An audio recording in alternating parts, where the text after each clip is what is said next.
Mis hermanos reciban un caluroso saludo de parte de los miembros y pastores de Iglesia Bíblica del Señor Jesucristo en Santo Domingo, República Dominicana.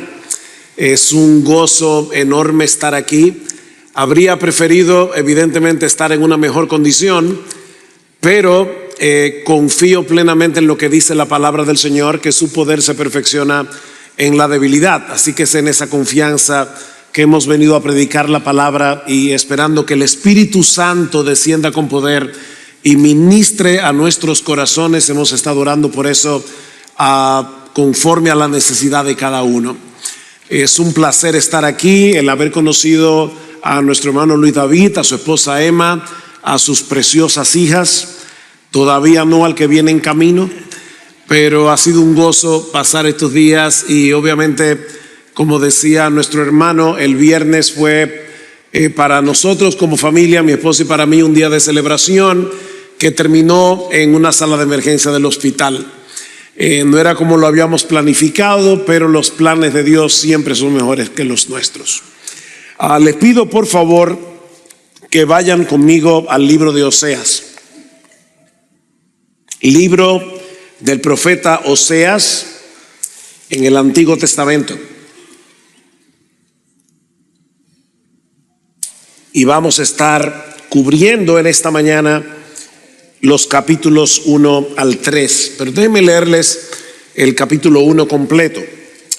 Palabra del Señor que vino a Oseas, hijo de Beri, en días de Usías, Jotam, Acaz y Ezequías, reyes de Judá, y en días de Jeroboam, hijo de Joás, rey de Israel. Cuando por primera vez el Señor habló por medio de Oseas, el Señor le dijo: ve, toma para ti a una mujer ramera y ten con ella hijos de prostitución, porque la tierra se prostituye gravemente, abandonando al Señor.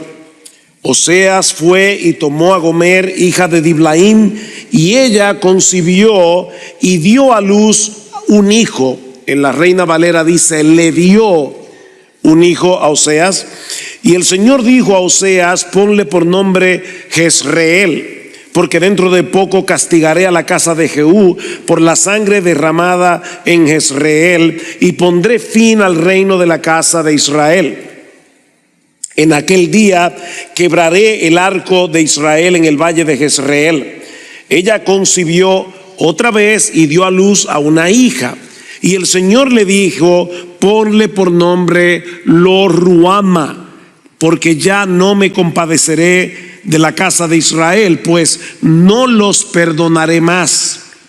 Pero me compadeceré de la casa de Judá y los salvaré por el Señor su Dios.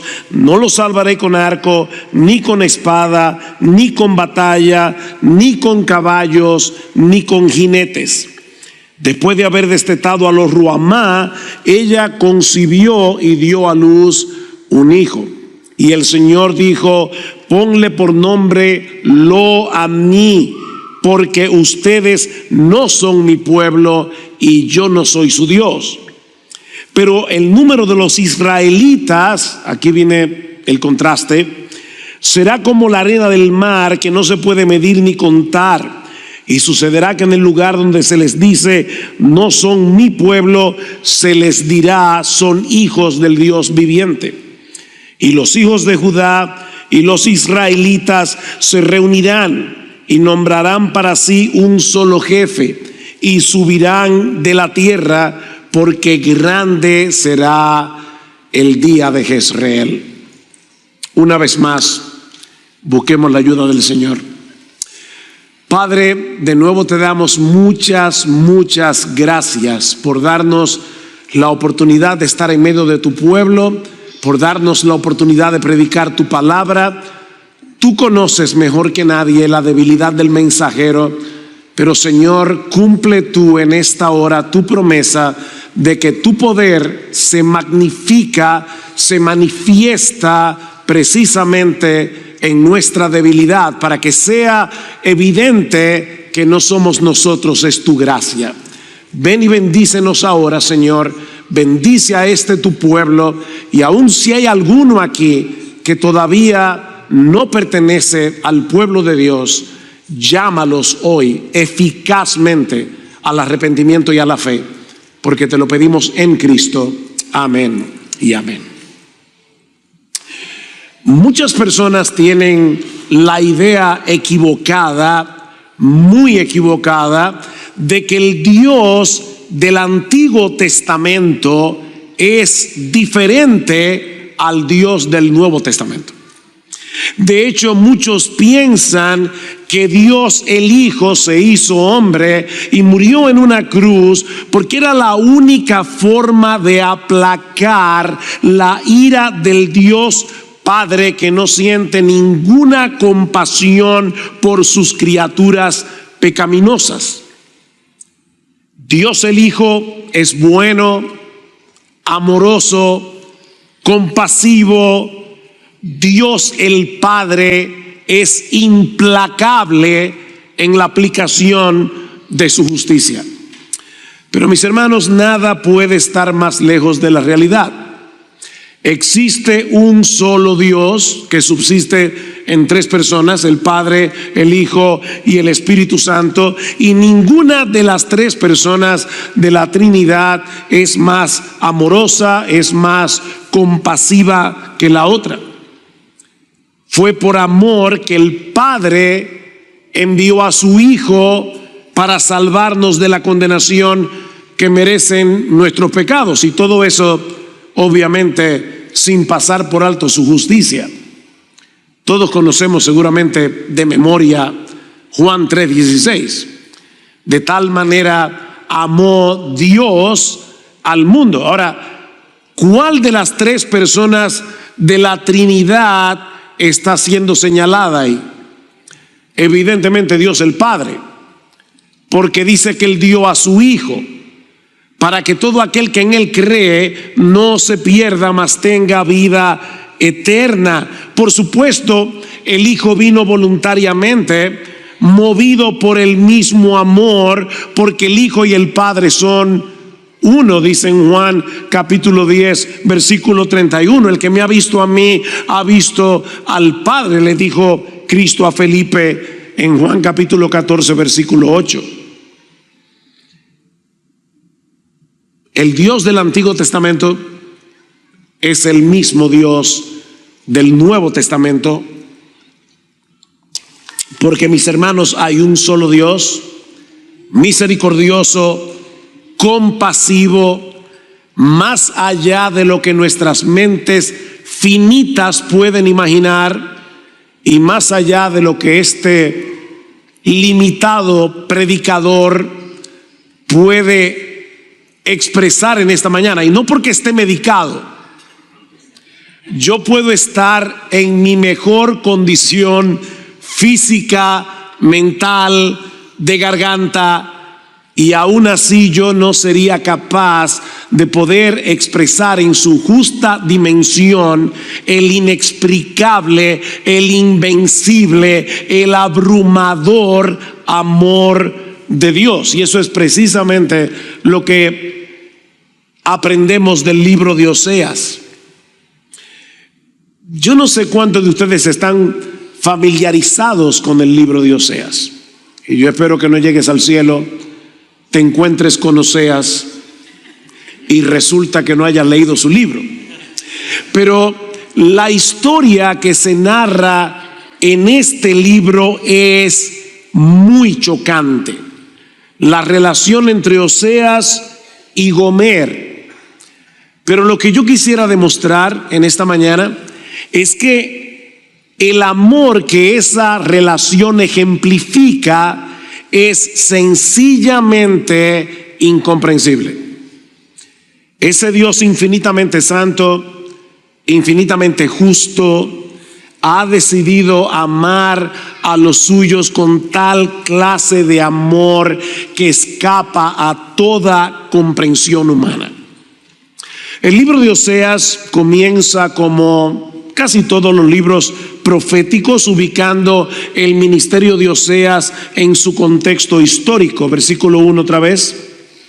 Palabra del Señor que vino a Oseas, hijo de Beri, en días de Usías, Jotam, Acaz y Ezequías, reyes de Judá, y en días de Jeroboam, hijo de Joás, rey de Israel. Me imagino que muchos de ustedes saben que en un punto de la historia las 12 tribus de Israel se dividieron en dos durante el reinado de Roboam, hijo de Salomón, quedando 2 tribus en el sur, que a partir de ahí se conoce como el reino de Judá, 10 tribus en el norte, llamado a partir de ese momento el reino de Israel. Y fue mayormente para esas 10 tribus del norte que Oseas profetizó. Durante la historia de estos 2 reinos, 19 reyes reinaron en el sur, 19 reyes reinaron en el norte. De los 19 reyes del sur, por lo menos la mitad era más o menos piadoso. Pero en el norte, todos los reyes fueron impíos. Tomando como punto de referencia a los reyes mencionados en el versículo 1, podemos decir con bastante certeza que Oseas comenzó su ministerio profético alrededor del año 750 antes de Cristo, concluyó cerca de la caída y cautiverio de Israel, las tribus del norte, por manos de el reino de Asiria en el año 722 antes de Cristo. Perdón. Fue un tiempo de mucha prosperidad material para Israel, pero fue también un tiempo de mucha corrupción moral, política y religiosa. El reino del norte se había prostituido adorando a Baal, el dios del clima y de la fertilidad, y de esa manera Israel cometió adulterio espiritual. Israel se había olvidado del Dios vivo y verdadero y comenzó a buscar prosperidad, satisfacción, significado en los ídolos falsos del mundo pagano que los rodeaba. Esa fue la sociedad a la que Oseas ministró. Hermanos, no muy diferente a la de ahora.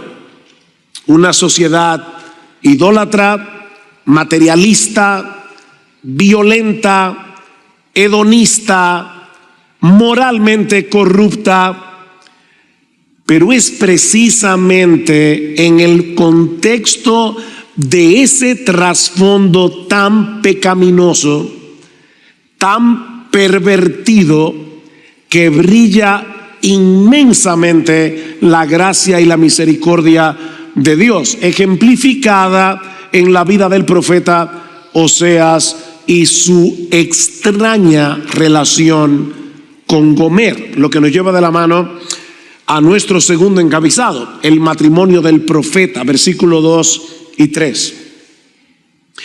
Cuando por primera vez el Señor habló por medio de Oseas, el Señor le dijo: ve y toma para ti a una mujer ramera y ten con ella hijos de prostitución, porque la tierra se prostituye gravemente abandonando al Señor. ¿Qué hubieras hecho tú, hombre, si Dios te da una orden así tan clara? Algunos tal vez darían un poco de tiempo a ver si el Señor cambia de parecer, o tal vez fue que no entendiste bien. Pero lo que hizo Oseas es que fue y tomó a Gomer, hija de Diblaim, y ella concibió y dio a luz a un hijo. Para muchos comentaristas, esta orden divina plantea un serio dilema moral. Mis hermanos, ¿cómo es posible que Dios le haya pedido a uno de sus profetas, a un hombre fiel, a un hombre piadoso, que se case con una mujer como Gomer?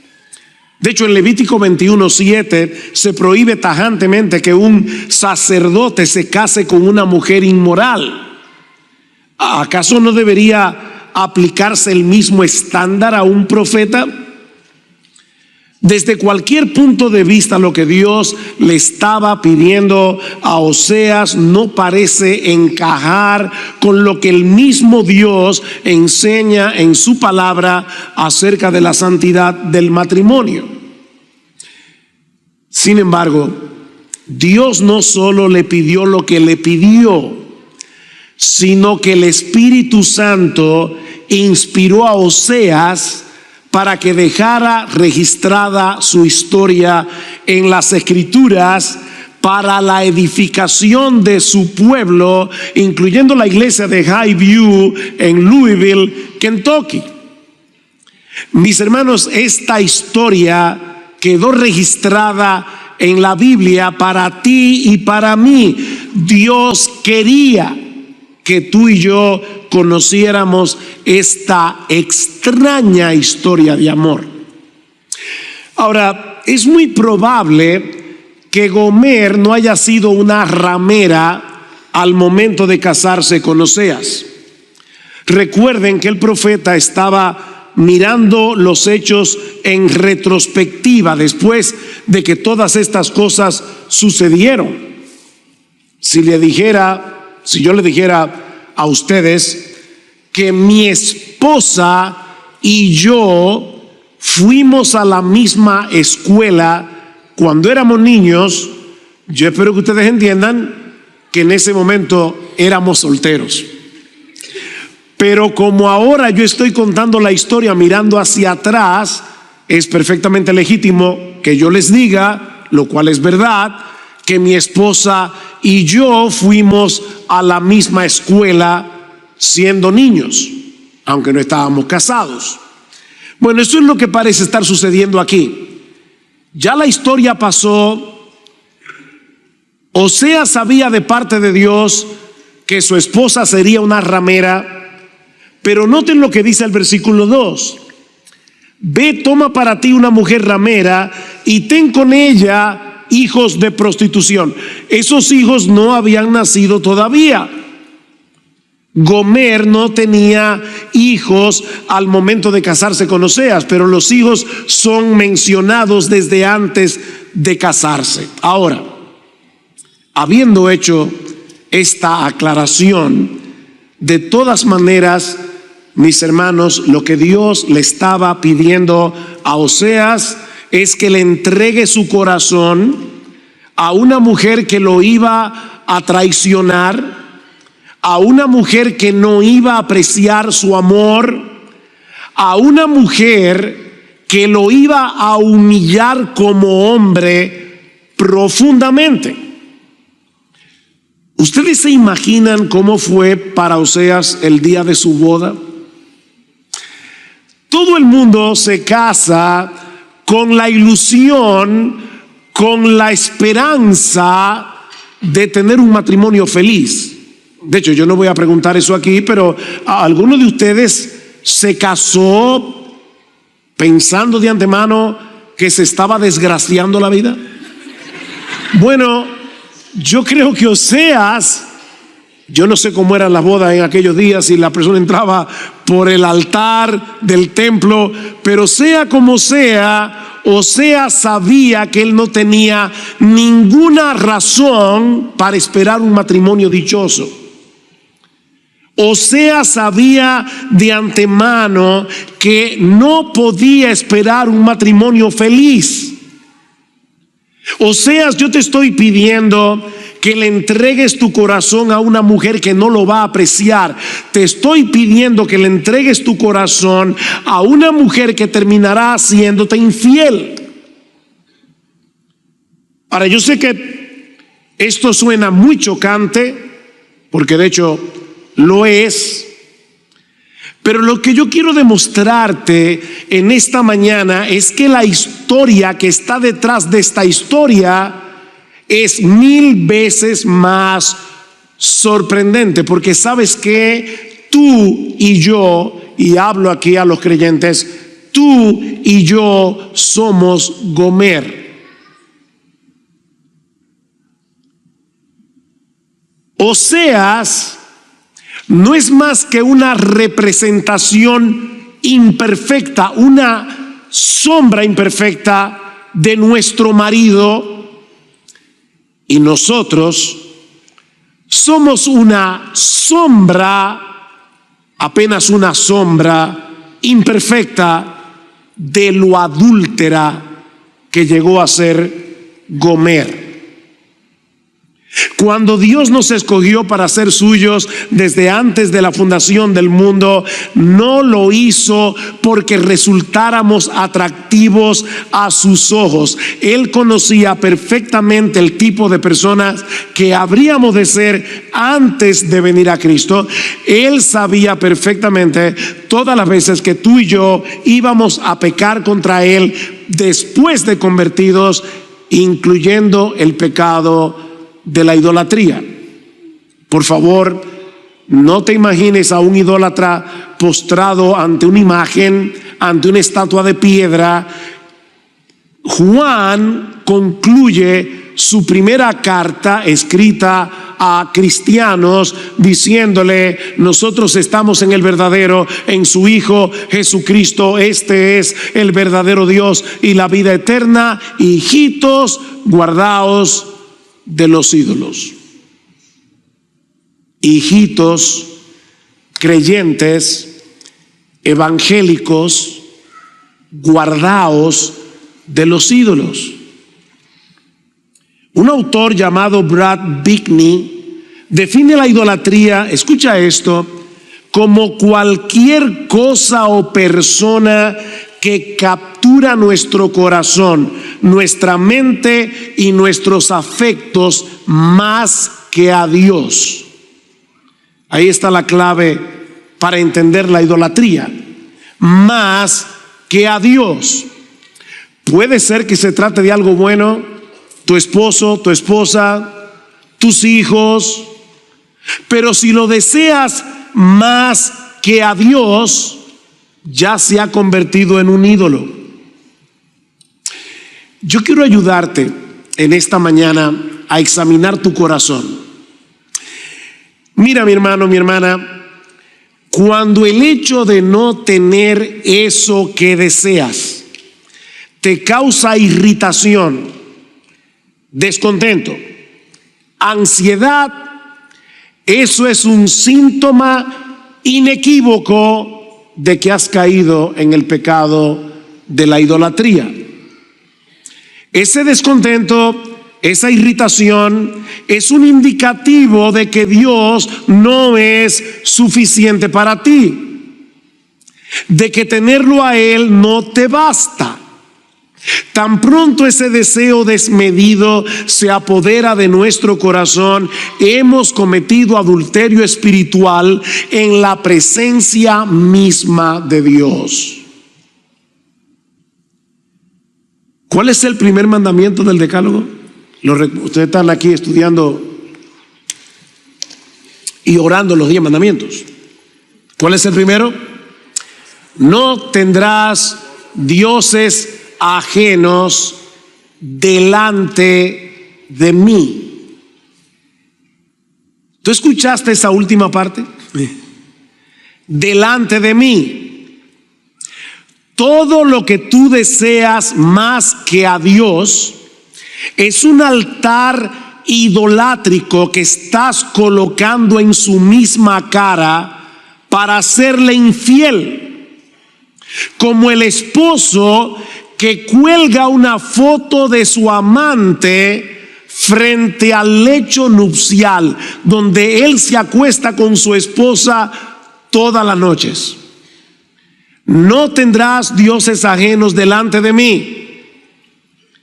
Y ¿saben qué? Aún sabiendo de antemano que en ocasiones tú y yo haríamos eso. Él nos escogió para ser suyos desde antes de la fundación del mundo, para ser los recipientes de su bendita gracia. Él os dio vida a vosotros cuando estabais muertos en vuestros delitos y pecados, siguiendo a la corriente de este mundo, según el príncipe de la potestad del aire, siendo por naturaleza hijos de ira, lo mismo que los demás. Pero Dios, que es rico en misericordia, por su gran amor con que nos amó, nos dio vida juntamente con Cristo. Perdón, hermano, yo me voy a aflojar esto. Quiero quitar el elefante de la sala. Sí tengo una faja. Por favor, no se fijen en eso. Nos espantamos, y vuelvo y repito con razón, al leer la orden que Dios le dio a Oseas. Pero ¿sabes qué? Si nosotros entendiéramos realmente el Evangelio, cada vez que leyéramos el Evangelio deberíamos espantarnos mucho más. El Evangelio es más chocante. Ese Dios 3 veces santo, perfectamente justo, que le ordenó a Oseas que se casara con Gomer, es el mismo que decidió tomar a una mujer fornicaria llamada la iglesia para hacerla su esposa. ¿Por qué te espanta más el matrimonio de Oseas y no te espanta muchísimo más el matrimonio de Dios con su pueblo? Volviendo a nuestra historia, poco tiempo después, Gomer sale embarazada. Y dice en el versículo 3, vuelvo y repito, en la versión Reina Valera, dice que le dio a luz un hijo, a Oseas. O sea que sin duda, él era el padre de este niño. Y Dios le ordena que le ponga por nombre Jezreel, dice en el versículo 4. Aquí hay una serie de nombres que son importantes. Yo no espero que los recuerden todos, pero esta palabra Jezreel es ambigua porque tiene un doble significado. Significa tanto plantar como esparcir. Y si nos imaginamos a un agricultor del tiempo de Oseas, eso tiene todo el sentido del mundo, porque el mismo movimiento de la mano que se usa para esparcir la semilla es el mismo que luego vamos a usar para plantar. El mismo movimiento se usa para ambas cosas, y en un momento veremos por qué Dios le pone a ese niño este nombre con este doble significado. Poco después, Gomer sale embarazada otra vez. Versículo 6. Ella concibió otra vez y dio a luz una hija. Noten que ahora no dice que le dio a Oseas una hija. Probablemente ya esta niña no era de Oseas. Y Dios le pide que le ponga por nombre Lo-Ruhamá, no compadecida. O sea, cada vez que Oseas llamaba a esta niña, probablemente recordaba que esa niña ya era hija de prostitución y que Dios en un momento dado iba a disciplinar a su pueblo. Versículo 7, a diferencia del reino de Judá, dice: porque ya no me compadeceré de la casa de Israel, pues no los perdonaré más, porque dice, pero me compadeceré de la casa de Judá y los salvaré, dice el Señor, porque Judá duró un poco más antes de que los babilonios conquistaran el reino del sur. La situación se va tornando cada vez más vergonzosa para Oseas. De hecho, en una cultura como esta, era muy difícil que la conducta de Gomer pasara desapercibida. Así que ya para este punto de la historia, Oseas era la comidilla del pueblo de Israel.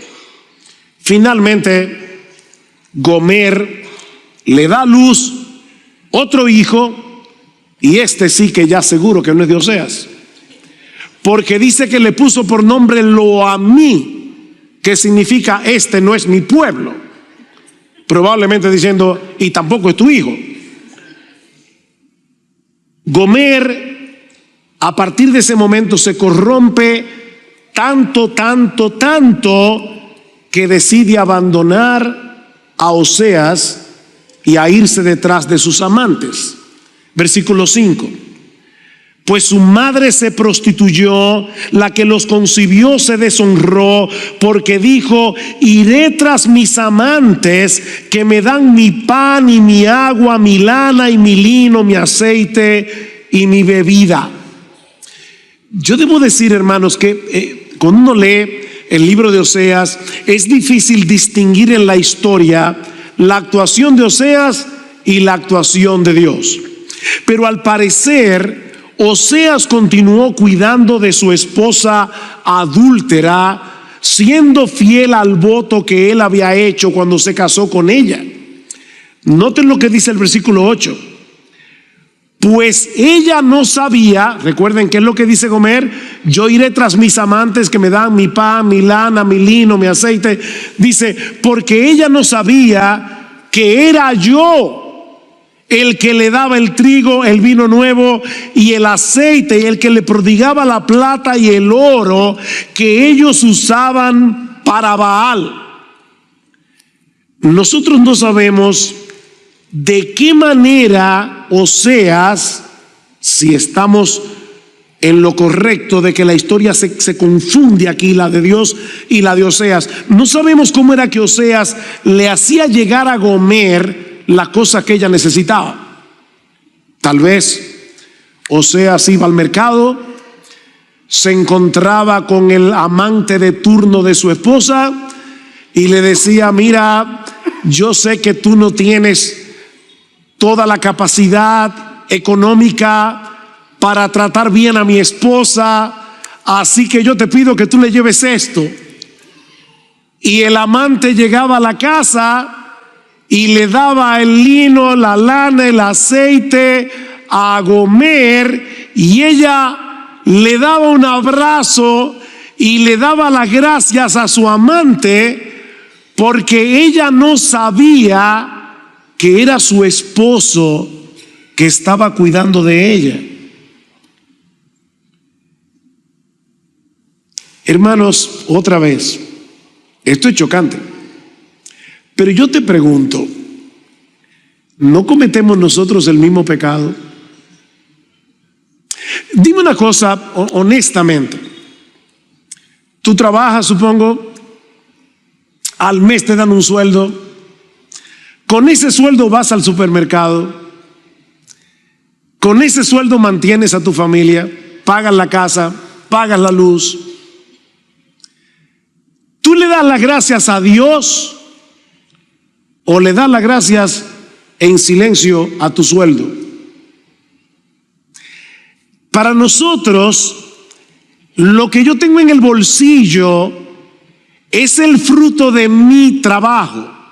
Los hombres, sobre todo los latinos, suelen gloriarse de ser responsables manteniendo a su familia. Aunque no hablen con la esposa ni eduquen a los hijos, pero son proveedores. Mira, déjame decirte algo. Dios, a través de ti, le provee a tu familia y te provee a ti. Pero dice la Escritura que toda cosa buena, todo don perfecto, desciende de lo alto, del Padre de las luces, en el cual no hay mudanza alguna ni sombra de variación. Todo lo que nosotros tenemos, incluyendo la capacidad de trabajar, aún el hecho de tener trabajo, es una provisión de Dios. Así que no, ni por asomo, en silencio, en el fondo de tu corazón, digas: gracias, sueldo, por todo lo que yo puedo comprar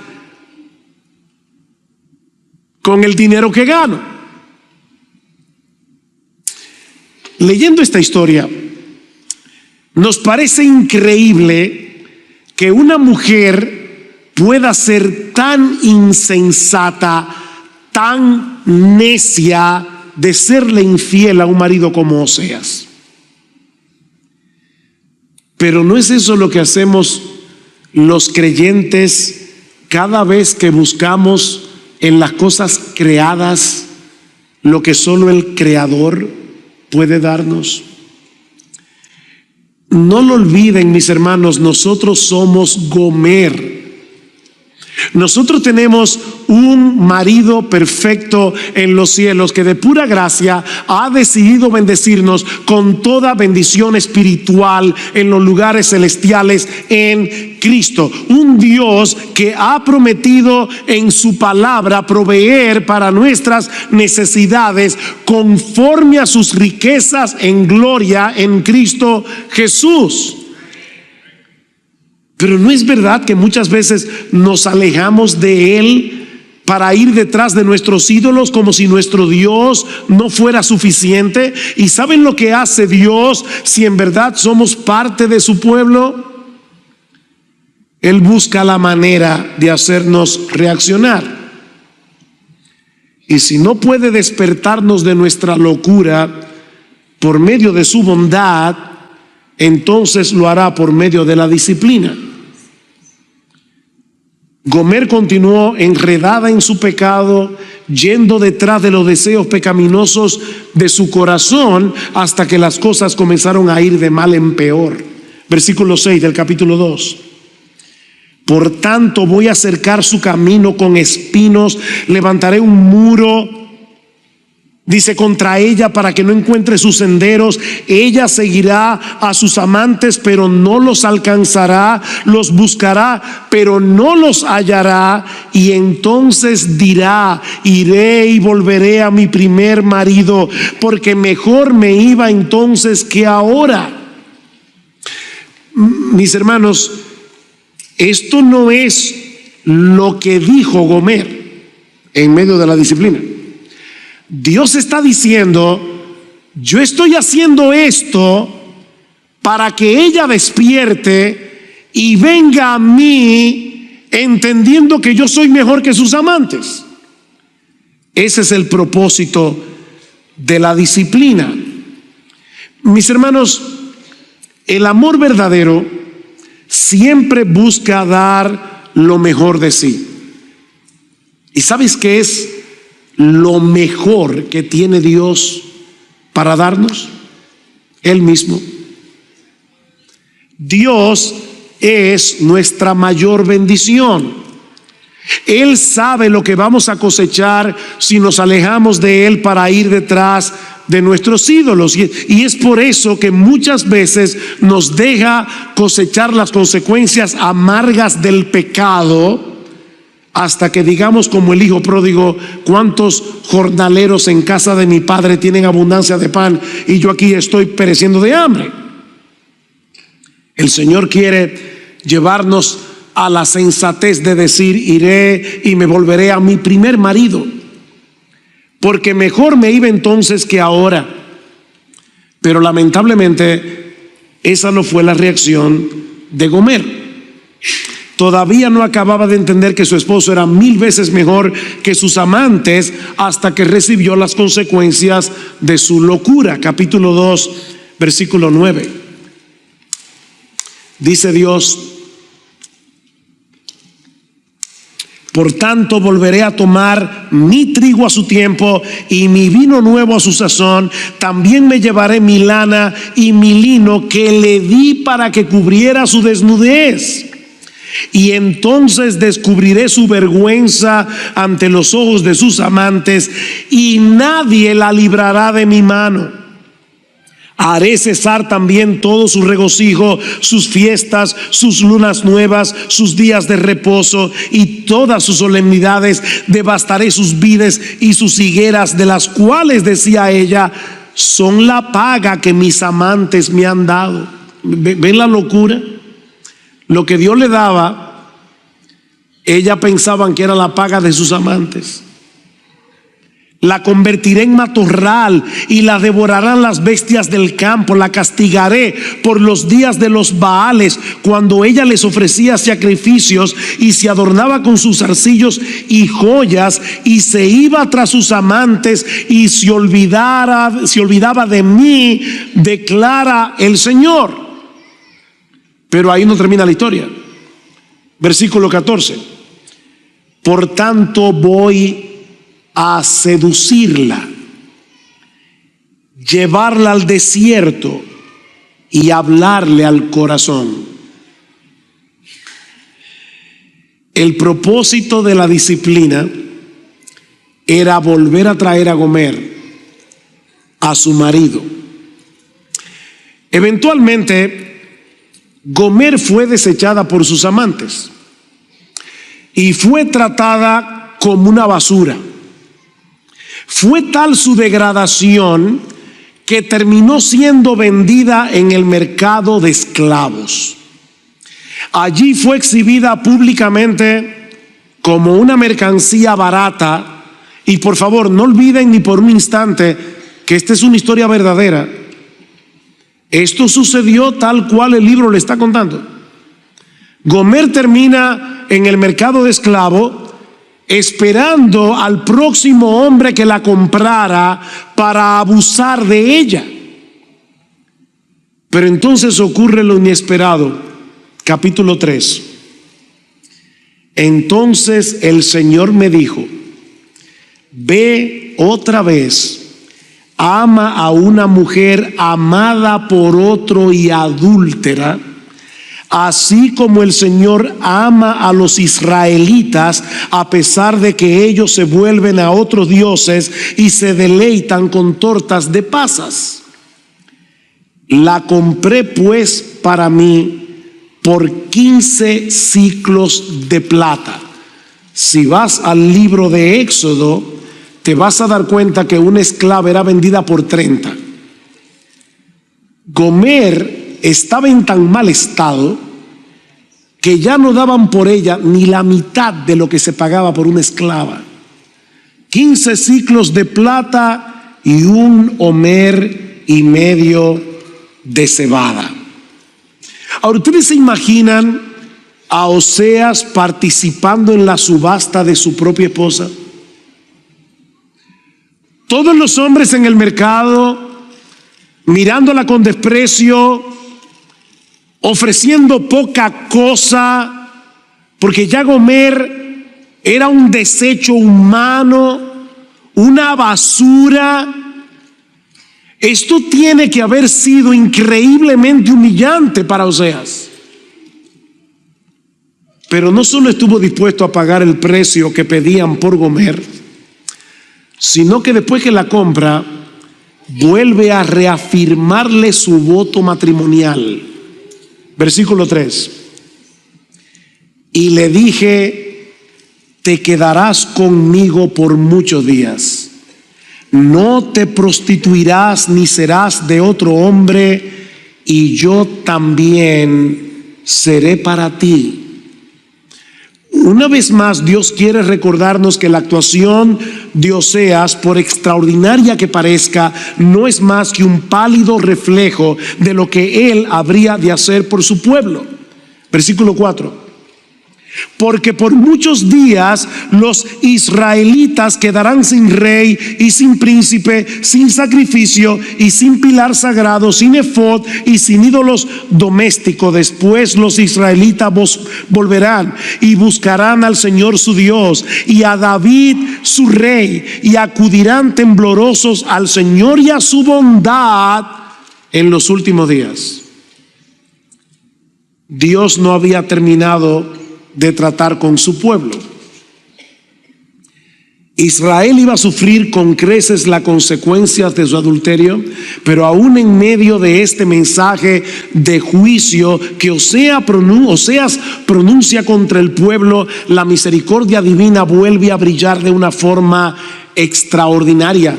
Vayan otra vez al capítulo 1, versículo 9. Dice: y el Señor dijo: ponle por nombre Lo a mí, porque ustedes no son mi pueblo y yo no soy su Dios.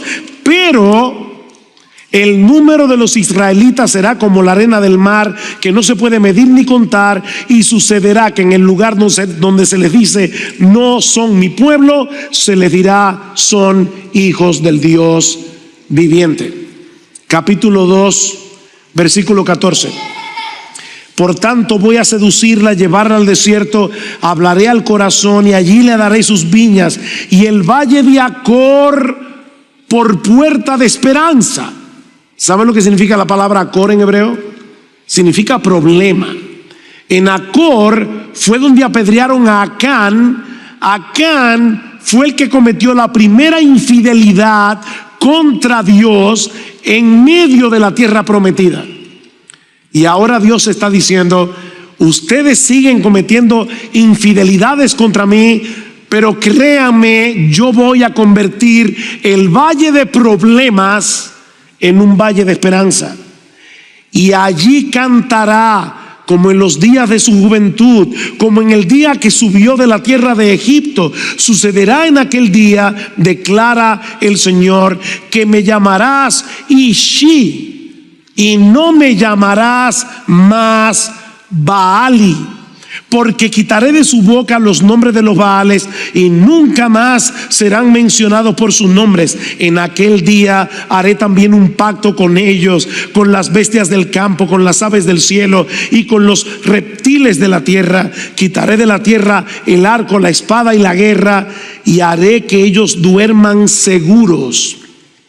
Versículo 19. Te desposaré conmigo para siempre. Sí, te desposaré conmigo en justicia y en derecho, en misericordia y en compasión.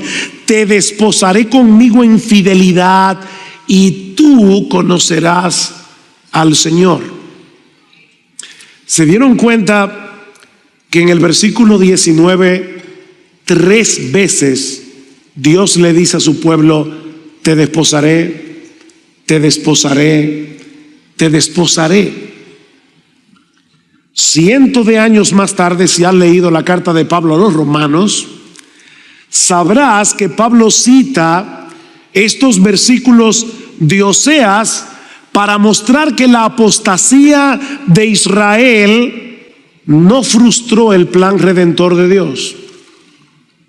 Por un lado, Dios se reservó un remanente fiel de pura gracia, pero por el otro lado, Dios usó el pecado de su pueblo, el rechazo del Mesías, para que lo clavaran en una cruz y de esa manera salvar a su pueblo y a toda la familia de la tierra, según el pacto que Dios hizo con Abraham. Ni el diablo ni nadie puede frustrar los planes de Dios. Israel crucificó a su Mesías sin saber que en esa cruz Dios estaba mostrando su amor para con los vasos de misericordia, dice Pablo en Romanos capítulo 9, que Él preparó de antemano para gloria, a los cuales también ha llamado, no solo de los judíos, sino también de los gentiles. Nosotros todos somos el verdadero Israel del nuevo pacto, porque nosotros estamos en Cristo y Él es el verdadero Israel, la verdadera vid, a la cual estamos unidos como los pámpanos a la vid.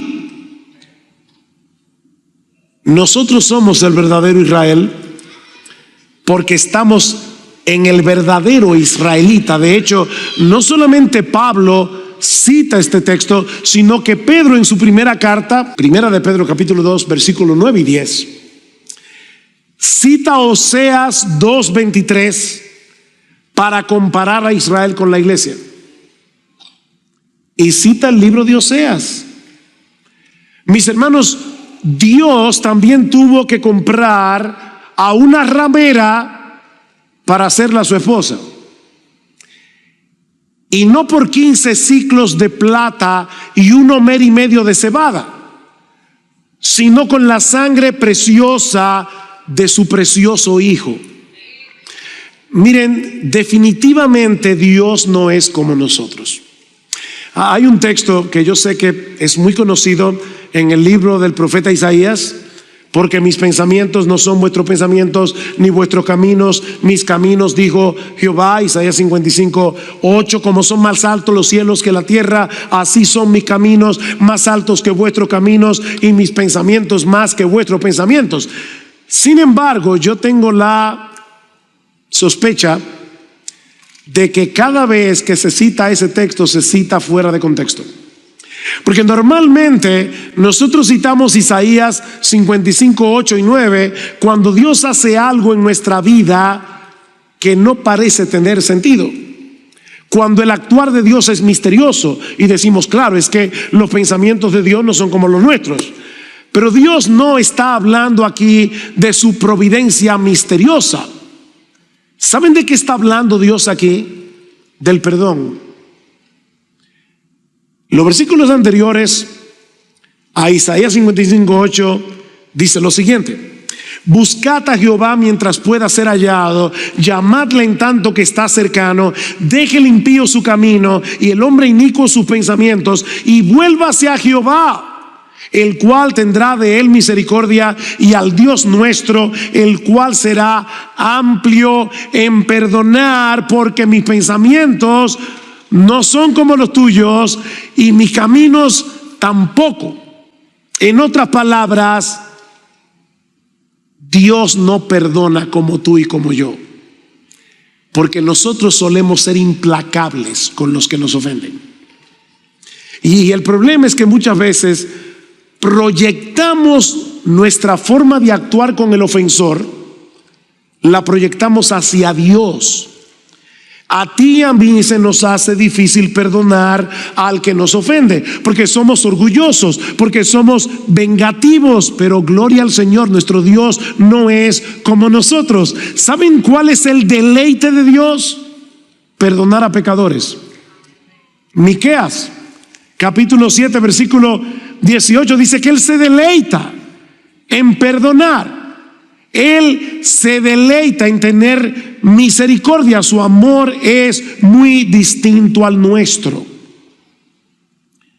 Sí, Gomer cometió una locura al alejarse de un esposo como Oseas para ir detrás de sus amantes. Pero mis hermanos, nuestra locura es 1000 veces mayor cada vez que buscamos fuera de Dios lo que solamente Dios puede darnos. Él nos escogió desde antes de la fundación del mundo para darnos el gozo y la alegría de conocerle a Él íntimamente, transformar nuestro carácter conforme al de su Hijo y hacernos coherederos del universo juntamente con Él. Pero es tal nuestra locura que muchas veces nuestro Dios tiene que perseguirnos para darnos su bendición. Una de las cosas que más me impresiona del libro de Oseas es que en ningún momento, lean el libro completo, en ningún momento Oseas nos revela lo que había en su corazón mientras Gomer le estaba siendo infiel. Pero Dios se vale de su profeta para revelarnos lo que había en el suyo.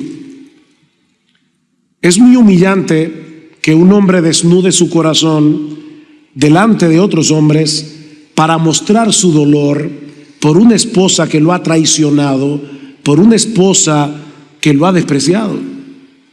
Pero eso es precisamente lo que hace Dios en el libro de Oseas: hacernos escuchar los suspiros de su corazón por un pueblo infiel. Vayan conmigo a Oseas capítulo 11. Oseas capítulo 11, versículo 1. Cuando Israel era niño, yo lo amé, y de Egipto llamé a mi hijo. Cuanto más los llamaban los profetas, tanto más se alejaban de ellos, seguían sacrificando a los Baales y quemando incienso a los ídolos. Sin embargo, yo enseñé a andar a Efraín, yo lo llevé en mis brazos, pero ellos no comprendieron que yo los sanaba. Con cuerdas humanas los conduje, con lazos de amor, y fui para ellos como quien alza el yugo de sobre sus quijadas. Me incliné y les di de comer. Yo le decía a mi esposa esta mañana, pensando en la prédica de hoy, decía: mira, para ser honesto, yo no me siento bien. Pero yo le decía, yo quiero que el Señor me ayude para que podamos ver a Dios un poquito como Él es. Porque yo creo que nosotros tenemos una imagen sumamente distorsionada de Dios. Escuchen el versículo 8 de Oseas capítulo 11. ¿Cómo podré abandonarte, Efraín? ¿Cómo podré entregarte, Israel? ¿Cómo podré yo hacerte como a Adma? ¿Cómo podré tratarte como a Zeboim? Mi corazón se conmueve dentro de mí, se enciende toda mi compasión. Dios está descubriendo su corazón para que nosotros sepamos cómo Él percibe la infidelidad de su pueblo. Hasta aquí la historia de este extraño matrimonio, el de Oseas con Gomer, pero sobre todas las cosas el de Dios con su pueblo. Ahora, mis hermanos, ¿para qué está este libro aquí? ¿Qué lecciones prácticas podemos extraer de esta historia hoy, 14 de mayo del 2023? Bueno, la verdad es que son muchas las lecciones que podemos aprender del libro de Oseas. Pero obviamente, por causa del tiempo, y como yo no tengo la capacidad de resucitar a nadie, si se me caen muertos aquí, me voy a limitar a unas pocas lecciones. En primer lugar, yo creo que este libro nos muestra la verdadera cara del pecado y cómo podemos luchar eficazmente contra él. Mis hermanos, cada vez que un cristiano busca fuera de Dios lo que solo Él puede darnos, está cometiendo adulterio espiritual. Yo supongo que en este salón hay varias solteras, varios solteros. Si tú eres como yo, me imagino que te quieres casar. Y déjame decirte, ese es un buen deseo.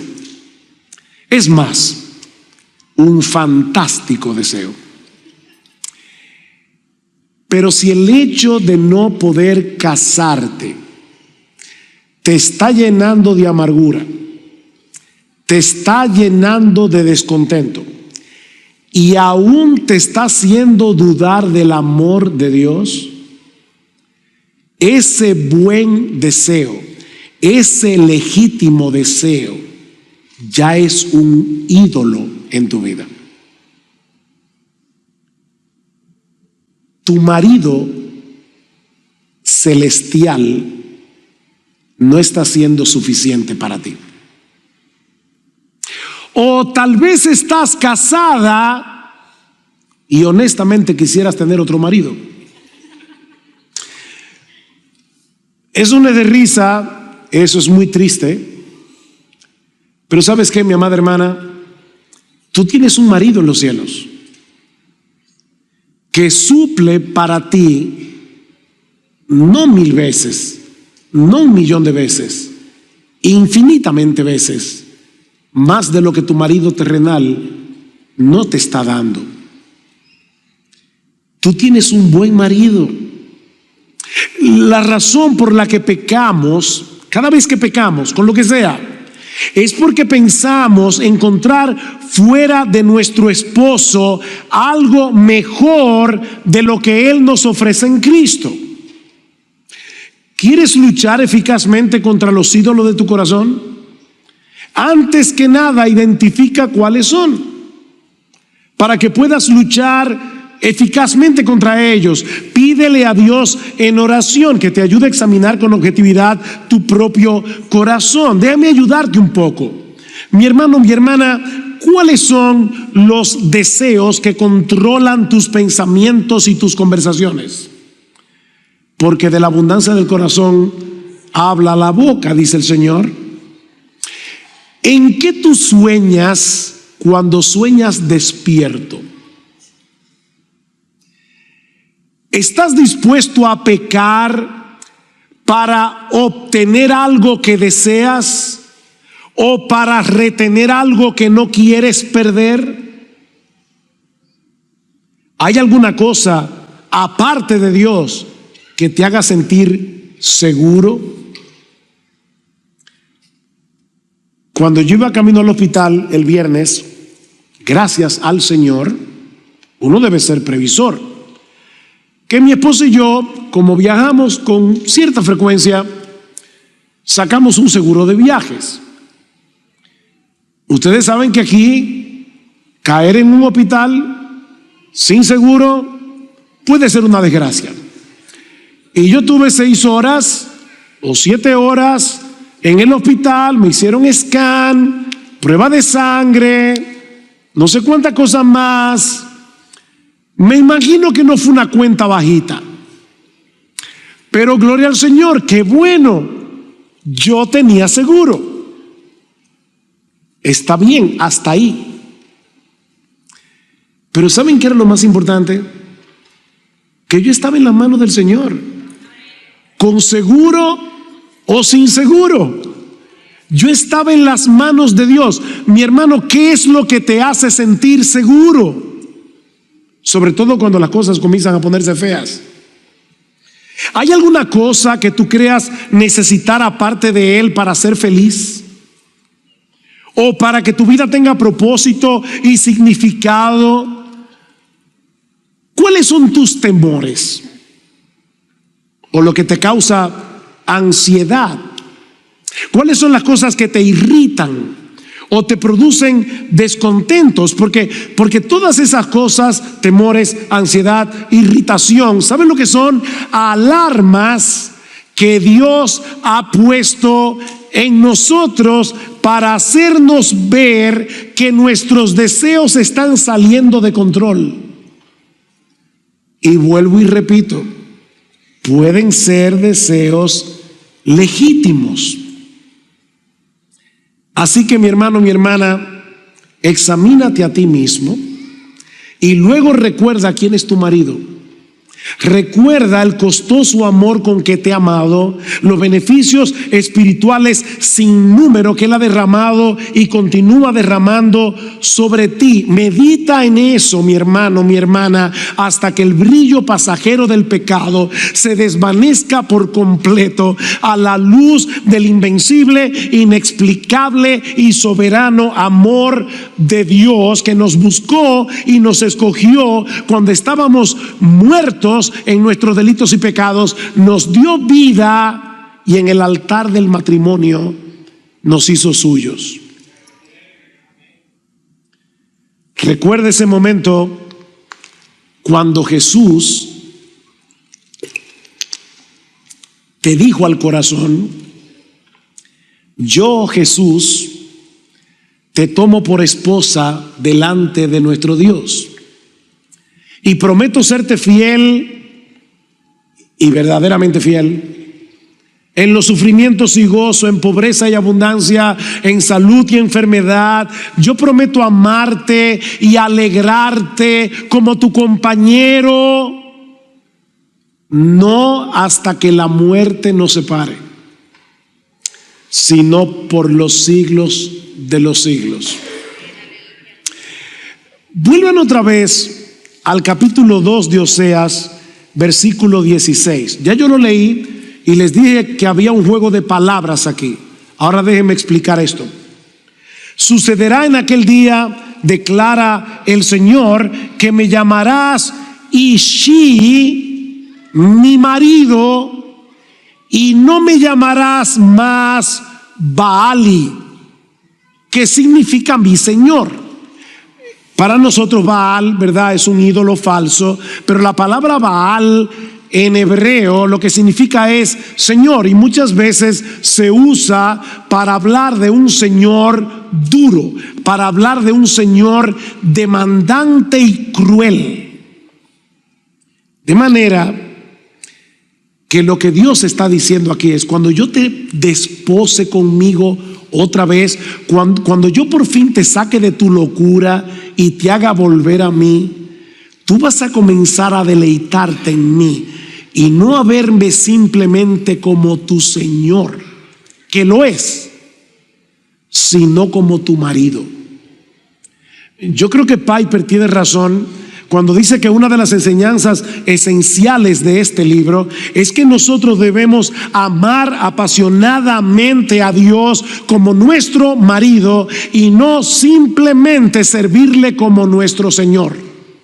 Ahora, no me malentiendan, nosotros debemos obedecer a Dios como nuestro Señor porque lo es, pero la razón es porque lo amamos como nuestro marido.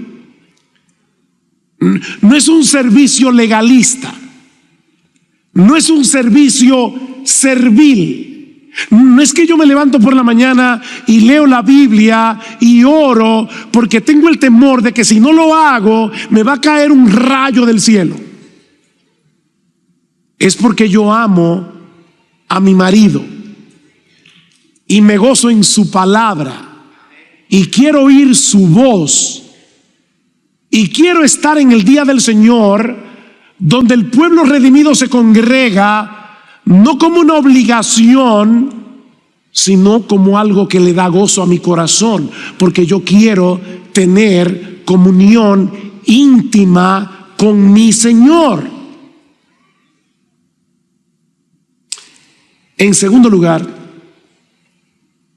también aprendemos de esta historia que los creyentes somos tan amados por Dios, con un amor tan abrumador, que no somos gente necesitada de amor. No somos de esos que van por el mundo demandando que otros nos amen. No te hagas la víctima, porque no lo eres. Ay, pastor, es que usted no conoce mi historia. Mira, no conozco tu historia, pero si tú eres creyente, yo conozco la historia de redención de la que tú eres parte. El amor que Dios ha derramado sobre nosotros sin merecerlo es tan extraordinariamente abundante que, como bien señala Edward Welch, nuestra meta, escucha esto por favor, nuestra meta debe ser amar a las personas más que necesitarlas. Hay personas que van por la vida demandando amor, demandando amor. Si tú eres creyente, deja de demandar amor y comienza a darle a otros del amor sobreabundante que tú tienes en Cristo. El Dios de los cielos nos rescató de la esclavitud del pecado, nos compró para sí al precio de la vida de su Hijo, para hacernos libres y para que pudiéramos disfrutar de su amor por los siglos de los siglos. Debemos hacer nuestra la oración que Pablo hace por los efesios, que seamos capaces de comprender con todos los santos cuál sea la anchura, la longitud, la profundidad y la altura, y de conocer el amor de Cristo que excede a todo conocimiento, para que seamos llenos de toda la plenitud de Dios. Debemos orar: Señor, yo sé que tu amor es incomprensible, pero ayúdame a comprenderlo. Es irónico, es paradójico, pero Pablo está diciendo: yo le oro a Dios que ustedes sean capaces de comprender el incomprensible amor de Cristo.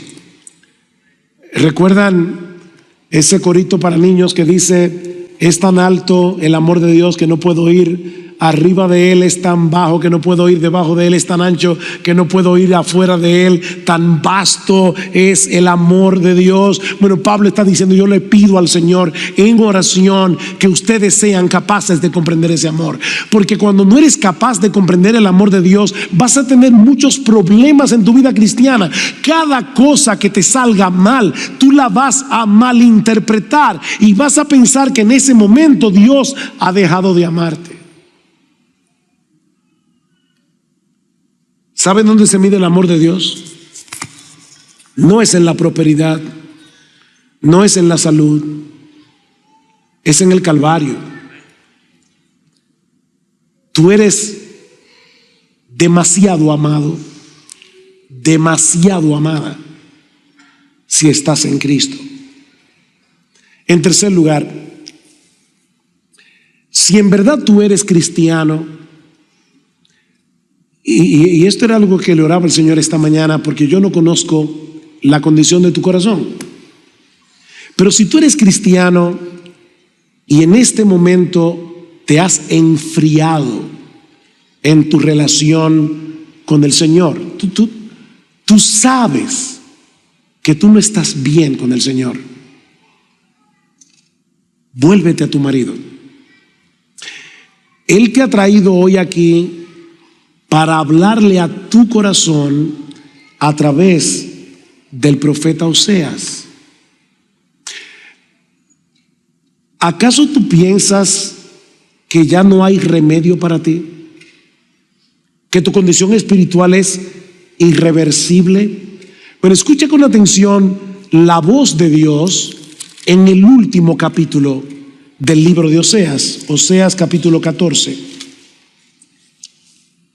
Versículo 1: vuelve, oh Israel, al Señor tu Dios, pues has tropezado a causa de tu iniquidad. Tomen con ustedes palabras. Esto me sorprende. Dios le está diciendo a su pueblo: déjame decirte lo que yo quiero que tú me digas. Vuélvete al Señor y díganle: quita toda iniquidad y acéptanos bondadosamente para que podamos presentar el fruto de nuestros labios. Versículo 4: yo sanaré su apostasía, los amaré generosamente, pues mi ira se ha apartado de ellos. Seré como rocío para Israel, florecerán como lirio y extenderá sus raíces como los cedros del Líbano, brotarán sus renuevos y será su esplendor como el del olivo y su fragancia como la de los cedros del Líbano. Vuelve a mí y yo sanaré tu apostasía. Miren, si una mujer como Gomer tuvo otra oportunidad, tú puedes estar seguro de que tú también la tienes.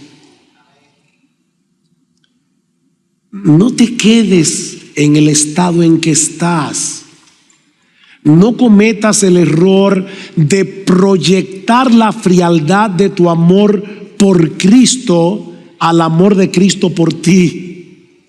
Porque aunque tu corazón esté frío, su amor por ti nunca se apagará si eres uno de los suyos. ¿Tú recuerdas las palabras con que Juan inicia el capítulo 13 de su evangelio? Dice que Jesús amó a los suyos que estaban en el mundo y los amó hasta el fin. Ahora, no olvides lo que sigue después. Él sabía que Pedro lo iba a negar. Él sabía que todos los suyos lo iban a abandonar en la cruz. Y aún así dice que los amó hasta el fin. Alguien decía, comentando ese texto, que Jesús no ama como nosotros. Nosotros amamos hasta que nos traicionan. Jesús continuó a la cruz a pesar de la traición. Nosotros amamos hasta que nos abandonan. Jesús amó a través del abandono. Amamos hasta un límite. Jesús amó hasta el fin.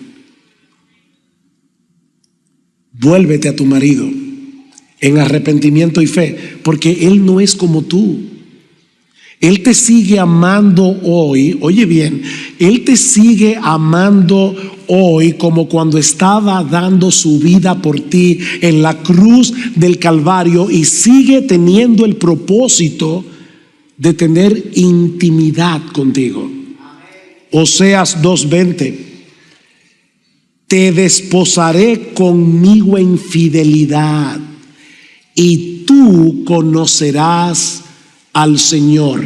Y no olvides que en la Biblia la palabra conocer se usa nada más y nada menos que para hablar de las relaciones íntimas entre un esposo con su esposa. O sea, no está hablando aquí de un conocimiento intelectual. Lo que Dios está diciendo es: óyeme, arrepiéntete, ven a mí, confiesa tu iniquidad, confiesa la frialdad de tu corazón, yo te desposaré y tendrás intimidad conmigo.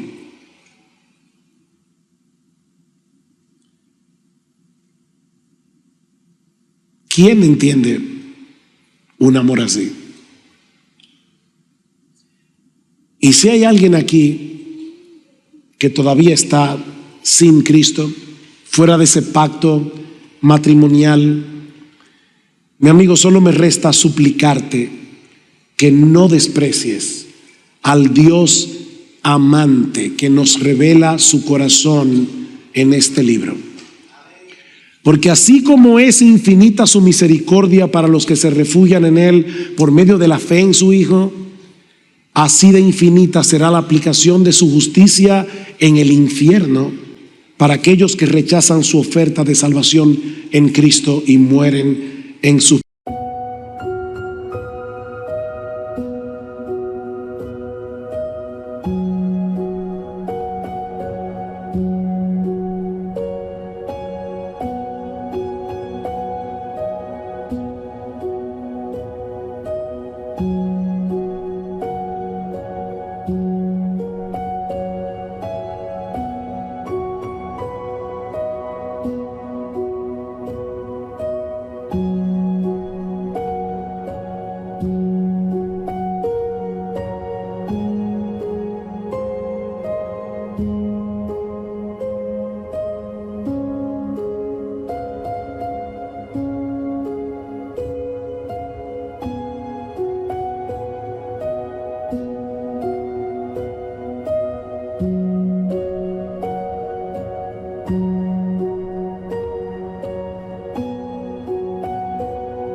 pecados. Es por eso que Oseas concluye con estas palabras de advertencia: ¿quién es sabio que entienda estas cosas?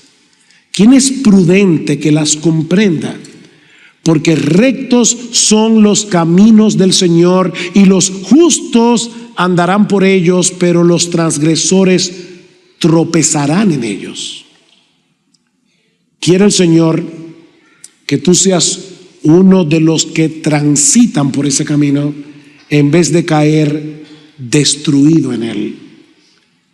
Mi amigo, abandona los ídolos de tu corazón y acógete hoy por fe a la misericordia de Dios en Cristo, que tomó el lugar de pecadores en la cruz para que todo aquel que en él cree no se pierda, mas tenga vida eterna. Todos tus